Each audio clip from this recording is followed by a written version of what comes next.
نحمده ونصلي ونسلم على رسوله الكريم اما بعد فاعوذ بالله السميع العليم من الشيطان الرجيم من حمزه ونفخه ونفثه بسم اللہ الرحمن الرحیم۔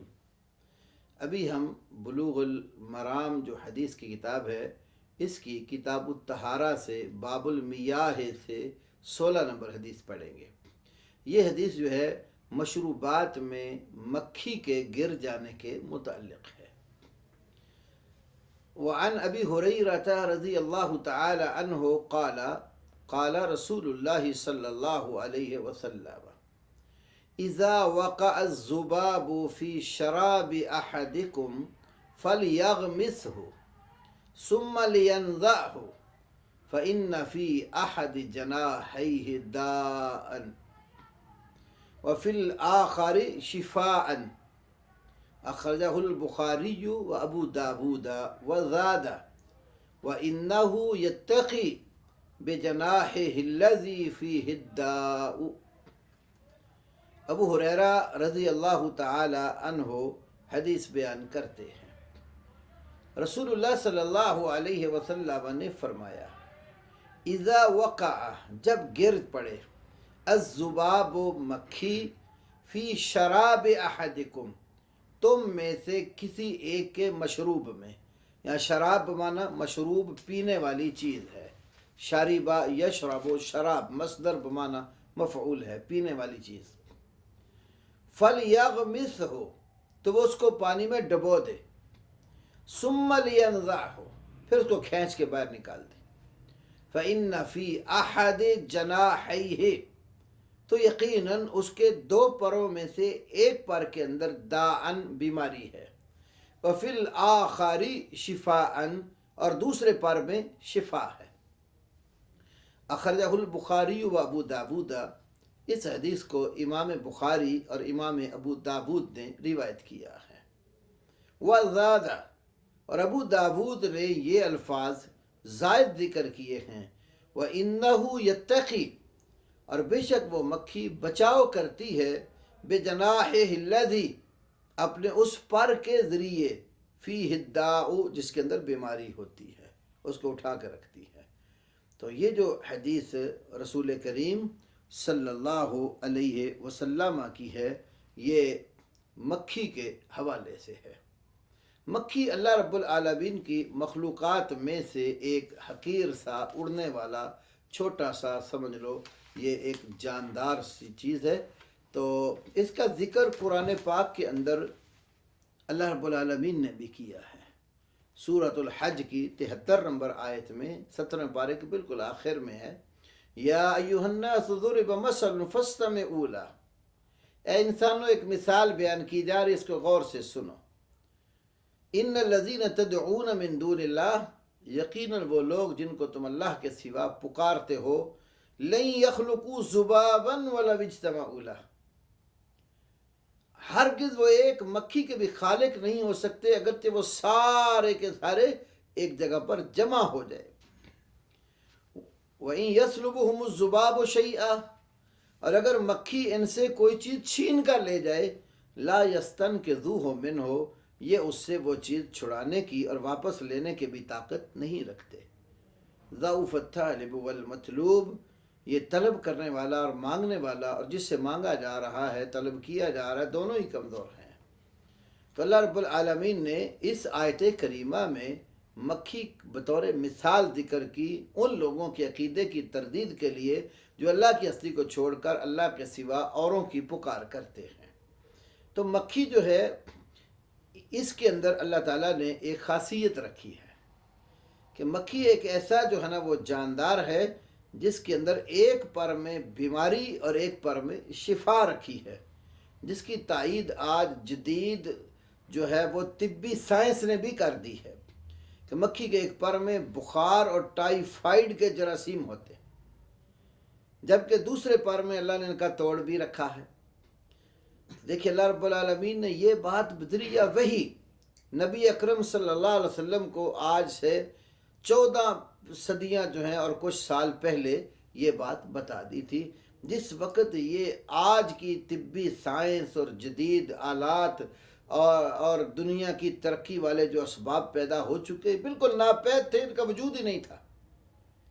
تو یہ بھی اس بات کی ایک دلیل ہے کہ ہمارے نبی محمد صلی اللہ علیہ وسلم جن کے کافی سال بعد یہ سائنسی علوم اور جدید ڈاکٹری اور طب وجود میں آئی ہے، اس پیغمبر نے اس عرب کے صحرا میں رہ کر ایسی چیزوں کی خبر دی جو آج سچی ثابت ہو رہی۔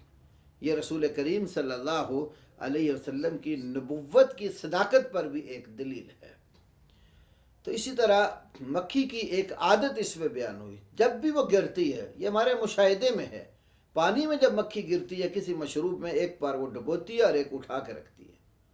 تو جو ڈبوتی ہے وہ بیماری والا پار ہوتا ہے، جو اٹھا کے رکھتی ہے اس میں شفا اللہ نے رکھی ہے۔ تو شرع نے ہمیں حکم دیا ہے جب ایسی صورتحال تمہارے سامنے پیش آ جائے تو اس وقت تم مکھی پوری ڈبو دو، تاکہ شفا والا پر بھی اس کے اندر ڈبویا جائے اور یہ چیز برابر ہو جائے، اور وہ جو نقصان والا خدشہ ہے وہ ختم ہو جائے۔ تو رسول اللہ صلی اللہ علیہ وسلم کی اس حدیث میں مکھی کی یہ خصوصیت بیان ہو گئی کہ ایک پر میں شفا اور دوسرے پر میں اس کے بیماری ہے۔ اب اس حدیث کو اس باب میں، پانیوں کے باب میں حافظ ابن حجر عسقلانی رحمہ اللہ کیوں لائے؟ مکھی ایک ایسی چیز ہے، یہ اگر کوئی اس پانی میں گر بھی جائے نا تو پانی ناپاک نہیں ہوتا، کیونکہ اس کے اندر وہ جو بہنے والا خون ہے نا وہ نہیں ہوتا۔ اس کو مار بھی دے نا تو خون بہہ کر نکلنے والا نہیں، دمن مسفوح قرآن نے حرام قرار دیا نا، تو دم مسفوح اس میں ہوتا ہی نہیں ہے۔ اسی حدیث کو سامنے رکھتے ہوئے یہ بات بھی سمجھی جا سکتی ہے کہ ہر وہ جاندار چیز جس کے اندر بہہ جانے والا خون نہیں ہے تو وہ بھی اسی کے حکم میں ہے۔ اب کچھ لوگ یہ سمجھتے ہیں کہ جو اہل الحدیث ہیں یہ تو کہتے صرف قرآن اور حدیث، تو حدیث و مکھی کا ذکر ہے، باقی جاندار چیزوں کا نہیں ہے۔ تو سمجھ لینا چاہیے اچھی طرح، ہمارے علماء نے پہلے بھی لکھا ہے، ہم بھی یہ بات کہتے اور لکھتے اور کرتے ہیں کہ قرآن اور سنت کی نصوص میں کئی چیز صراحتاً ہوتی ہیں اور کچھ چیزیں کتاب و سنت سے استدلال کر کے حل ہوتی ہے، دلیل ان کی کتاب و سنت ہی ہوتی ہے۔ تو اس لیے استدلال کرنا کتاب اور سنت سے اس کا کسی اہل حدیث مقتدر عالم نے آج تک انکار نہیں کیا۔ ایسے ہی ہمارے اصل میں جس قیاس کا انکار ہوتا ہے نا، وہ ایسا قیاس ہوتا ہے جو صریح نص کے مقابلے میں ہو، تو لوگوں نے اس چیز کو سامنے رکھ کر مطلق قیاس کے منکر بنا دیا۔ حالانکہ اہل الحدیث علماء نے اپنی کتابوں میں اس بات کی وضاحت کی ہوئی ہے، جو قیاس صحیح ہے، جو کتاب و سنت کی نصوص کے خلاف نہیں ہے، وہ قرآن کی یا سنت کی عمومی آیات و حدیث سے جو استدلال کے طریقے ہیں اور جن کی لغت بھی ساتھ دیتی ہے، کتاب و سنت کی نصوص سے بھی تائید ملتی ہے، اس کا کبھی انکار نہیں ہوتا۔ تو استدلال کر کے بھی مسئلہ حل کیا جاتا ہے، صریح نص مل جائے تو وہ اور زیادہ واضح بات ہو جاتی ہے۔ تو یہ چونکہ بہنے والا خون اس میں نہیں ہوتا تو ہر وہ چیز اسی حکم میں سمجھی جائے گی جس میں بہنے والا خون نہ ہو، تو یہ پانی میں گر جائے تو پانی خراب نہیں ہوگا۔ تو اس لیے ابن حجر اس حدیث کو اس باب میں لے آئے۔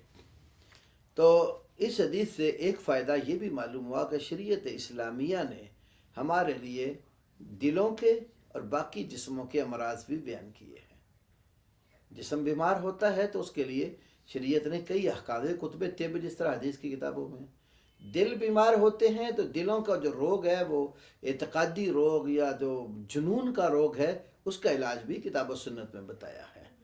تو شریعت اسلامیہ نے ابدان اور قلوب دونوں کے امراض کو بیان کیا، پھر ان امراض کا علاج بھی بتایا ہے۔ اسی طرح مکھی زندہ ہو یا مردہ ہو، دونوں حالتوں میں اس کے اوپر نجس والا حکم نہیں لگتا۔ وہ گری ہے، اس میں ڈبو کے نکال دو، تب یہ مر گئی ہے پانی میں تو اس سے پانی خراب نہیں ہوگا۔ تو اسی طرح اگر کھانا ٹھوس ہو، جیسے مکھی کو ڈبویا ہی نہیں جا سکتا تو اس پر مکھی کو اٹھا کر پھینک دینا بھی کفایت کرے گا۔ تو نبی کریم صلی اللہ علیہ وسلم نے جو ڈبونے کا بتایا، اس سے معلوم ہے یہ مشروبات کے لیے ہے۔ بعض لوگ ایک دفعہ کسی نے سوال مجھے بھیجے، مکھی کا تو ڈبو دیں تو مچھر جو ہے وہ پانی پر بیٹھ جائے تو پھر ڈبونا ہے کہ نہیں؟ یہ ایسی باتیں وہ کرتے ہیں نا جو کتاب و سنت کی نصوص کا مذاق اڑاتے۔ ہم ان کو کہتے ہیں مکھی جب بیٹھتی ہے تو ایک پاٹ ڈبوتی ہے. کبھی آپ نے مچھر کو پاٹ ڈبوئے ہوئے دیکھا؟ وہ تو اوپر بیٹھتا اور اڑ جاتا ہے، تو اس کی تو یہ شکل ہی نہیں بنتی.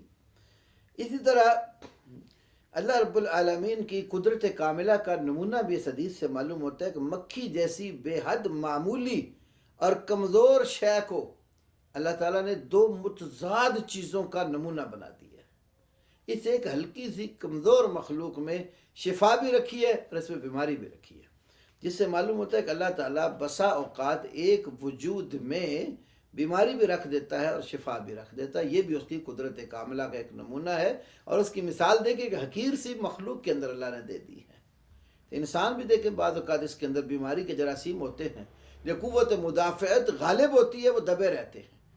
جب انسان کی قوت مدافعت کمزور ہو جاتی ہے اور بیماری والے جراثیم غالب آ جاتے ہیں اور وہی جسم کمزور پڑ جاتا ہے اور بیمار ہو جاتا ہے. تو اللہ رب العالمین نے ہمارے لیے وہ رسول کریم صلی اللہ علیہ وسلم کی احادیث میں بہت سارے فوائد رکھے اور بڑی ہمارے لیے نصیحتیں اس کے اندر بیان کی ہیں. تو اللہ تعالی ہمیں رسول اللہ صلی اللہ علیہ وسلم کی احادیث کو سمجھنے اور ان کو ماننے اور ان پر عمل کرنے کی توفیق عطا فرمائے.